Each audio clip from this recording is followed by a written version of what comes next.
One of the most eerie unanswered questions for 20 years is what happened to Natalee Holloway. The world was captivated by her case, which led to several hypotheses, potential suspects, and tragic disappointments. But now, 20 years later, her remains have allegedly been discovered. Has the public and her loved ones finally arrived at their waiting moment? Where did Natalee Holloway go from here? The newest information regarding the Natalee Holloway case is what we will be discussing today, along with the startling discoveries that have surfaced during this time. In Memphis, to Dave and Beth, Natalee came into this world. Natalee and her younger brother Matthew were raised by their mother in Clinton, Mississippi, following their parents' divorce. After Beth's marriage to George Twitty, a prosperous businessman, they relocated to Mountain Brook, Alabama. As a student, Natalee excelled. She was a member of the school dance team and the National Honor Society, and she graduated from high school in 2005 with honors. She was really looking forward to using her full scholarship to attend the University of Alabama to major in pre-med. As a class, Natalee traveled to Aruba in May 2005 for their graduation celebration. 7 people were supervising 125 students. The kids were monitored every day, according to Bob Plummer, one of the instructors. Trip organizer Jody Bierman, though, made it clear that adults weren't to micromanage the kids at all times. The students partied fairly hard, according to Aruba's police chief Gerald Dompig. He said Natalee drank heavily all day long, even first thing in the morning on occasion. It was agreed upon by a couple of Natalee's companions that the vacation had a fair amount of drinking. Natalee was last seen by her pals at Carlos and Charlie's, a pub, at about 1:30 in the morning on May 30th. Along with her, she took 2 brothers, Deepak and Satish Kalpo, ages 21 and 18, and a Dutch student named Joran van der Sloot, age 17, who was residing in Aruba with her. It was meant to be Natalee's flight home that day, but she was nowhere to be seen. She had left her passport and luggage at her hotel room. Even in the seas surrounding the island, the local authorities searched high and low, but they came up empty-handed. At this very second, the meaning was crystal plain. A terrible tragedy has transpired. Now we know for sure what happened to Natalee Holloway after years of speculation. Aside from being startling, the information was devastating, giving many who had been seeking answers for a long time both relief and further suffering. The prime suspect in Natalee's abduction, Joran van der Sloot, has now spoken out about the horrific events of that night. He painted a picture of brutality that is difficult to fathom. Van der Sloot claims that a physical altercation ensued when Natalee resisted his approaches. While she lay on the ground, possibly already unconscious, he confessed to violently kicking her in the face. The misery, however, continued. Continuing, van der Sloot detailed how he fatally struck Natalee's head with a cinder block. He said he smashed her head in entirely, and his words chilled. The savagery of this deed is nearly incomprehensible. According to van der Sloot, after this horrific act of brutality, he allegedly took Natalee's corpse to the water and abandoned her there. It breaks my heart to even contemplate such scene, much less for a mom to hear about her kid. When these revelations were presented, Natalee's mother, Beth Holloway, was there. She went on to explain that it was stinging and scorching to the soul, describing the experience as excruciatingly agonizing. How she must have felt to hear these terrible facts about her daughter's dying moments is beyond comprehension. Even though it hurt, Beth felt better knowing the truth. She went on to say that the years of doubt had been excruciating in their own way. Hearing what happened was painful, but Beth thought it was better than the alternative, not knowing anything at all. She was thankful for the opportunity to be there and receive the answers she had been seeking for the past 18 years. Looking into Joran van der Sloot's past helps us comprehend how such a horrible incident might have happened. Joran was one of 3 sons born to parents from the Netherlands, specifically Arnhem. Paulus, his dad, was a lawyer, and Anita, his mom, was an art teacher. An incident that would shape Joran's life was the family's relocation to Aruba when he was a little boy. Joran appeared at first glance to be a bright and accomplished young man. While enrolled at an international school in Aruba, he achieved remarkable academic success. His physical prowess was equally remarkable. He excelled on the football field and the tennis court, going so far as to compete in a doubles event with his father. The fact that Joran aspired to play tennis at St. Leo University is indicative of his promising future. But beyond Joran's successful exterior, there lurked a disturbing aspect to his character. Subsequently, his mother disclosed that he exhibited considerable behavioral problems. She went into detail about Joran's dishonesty and his penchant for late-night casino visits. This habit of lying and disobedience shows that Joran struggled with integrity and conforming to social standards from an early age. These red flags suggest that despite his seeming success on the outside, this young guy is fighting inner problems. The sad truth is that Joran's troubled behavior got worse over time, culminating in the terrible crime he committed against Natalee Holloway. Natalee Holloway's family, especially her mother Beth, experienced a range of emotions upon learning the truth about what happened to her. Beth felt a surge of pride as Joran van der Sloot recounted Natalee's dogged rejection of his unwanted attempts. Upon hearing van der Sloot's story of Natalee kneeing him in the groin, Beth couldn't help but smile, recognizing her daughter's adventurous spirit. Beth made the comment, her voice betraying a mix of respect and sadness, that it was her. In Beth's view, Natalee's sad downfall was directly related to her courage and determination to stand up for herself. Beth was overcome with sorrow and enormous pride as she revealed to the public that her daughter was killed for her refusal to back down. In light of this new information, Natalee was depicted as a brave young woman who had the tenacity and resolve that her loved ones had always suspected. Dave Holloway, Natalee's father, reacted differently to van der Sloot's admission. As he characterized van der Sloot as absolutely vile, his words were tinged with wrath and contempt. Dave's words conveyed the unfiltered anguish of a parent faced with the savage realities of their daughter's final hours. While Dave thinks van der Sloot was the only one who hurt Natalee, he has suspicions that others were engaged in either covering up the murder or finding a home for her corpse. Natalee had been sought after extensively, as search parties scour the land and water for signs of her. The family of Natalee was never able to find the closure of a proper burial since, despite their best attempts, Natalee's body was never recovered. In relation to Natalee's abduction, Joran van der Sloot was apprehended on various occasions between 2005 and 2007. However, each time the Aruba authorities had to let him go since there wasn't enough proof. The family and friends of Natalee, who were seeking answers and justice with all their hearts, were further aggrieved by the repeated arrests and subsequent releases. Authorities had less physical evidence to deal with because of the lack of Natalee's body, which made the case extremely difficult to prosecute. After 7 long years of Natalee's disappearance, a judge finally pronounced her dead in 2012. Although it brought some relief, this formal statement served as a melancholy reminder of the terrible loss her loved ones had to endure. As the investigation into Natalee's case intensified, van der Sloot fled to South America in 2005. Nobody foresaw that this move would bring about yet another terrible incident.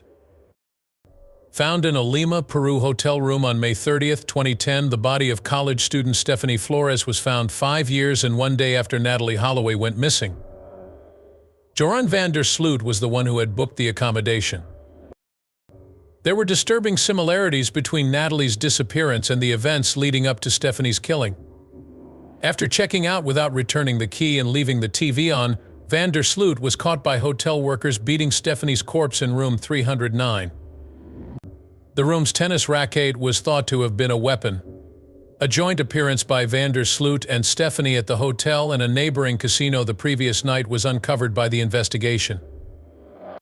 Both a hotel patron and an employee saw them enter the room in a group, and surveillance tape showed them playing cards at the same table.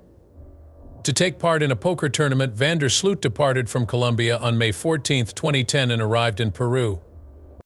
However, a young woman had been killed as a direct consequence of his aggressive actions once again. At least this time, the authorities had enough proof to press charges. A victim is not the best way to describe Stephanie Flores. Her hard work and dedication paid off, and she was about to earn her business degree from the University of Lima. Ricardo Flores, her famous father, was a significant man in Peru who had served in a number of leadership positions and had even sought public office. Aside from being a great event planner, Ricardo was also a prosperous businessman. Everyone in the neighborhood who knew and loved the Flores family was shocked and saddened by Stephanie's death, not only her relatives. The moment Stephanie's loved ones noticed she had gone missing, they contacted the police. Rapid action by the police led to the retrieval of security footage from the hotel, which positively identified Joran van der Sloot as the individual last seen with Stephanie. His national identity number was among the personal details that were collected. Unbelievably, Stephanie's sister-in-law found out about van der Sloot's troublesome history just 1 hour before her death was found. It's all too coincidence, really. This disturbing confluence of events demonstrated how far-reaching and interdependent van der Sloot's misdeeds were. In 2012, van der Sloot was found guilty of the murder of Stephanie after he confessed to killing her. Additional allegations of smuggling illegal substances within the prison system led to the extension of his sentence, which was originally 28 years in prison. Life went on in surprising ways for van der Sloot even when he was in prison. Lady Figueroa, a Peruvian woman he met during her jail visits, became his wife in 2014. Lady was 7 months along in her pregnancy when they tied the knot. Their daughter was born to her in Peru later that year on September 28th. But van der Sloot still had a long road ahead of him. A conviction for distributing illicit substances while incarcerated further landed him in legal deep water in 2021. Within the jail walls, he had built a clandestine enterprise to peddle cocaine, and he had even put up a system to export the drug to other nations.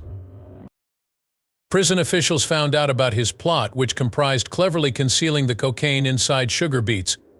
Van der Sloot's continuous illegal activities, even while incarcerated, is demonstrated by the addition of time to his existing sentence for substance trafficking. The Holloway family's relentless pursuit of Natalee's justice has persisted throughout the years. An email written by van der Sloot became an important piece of evidence.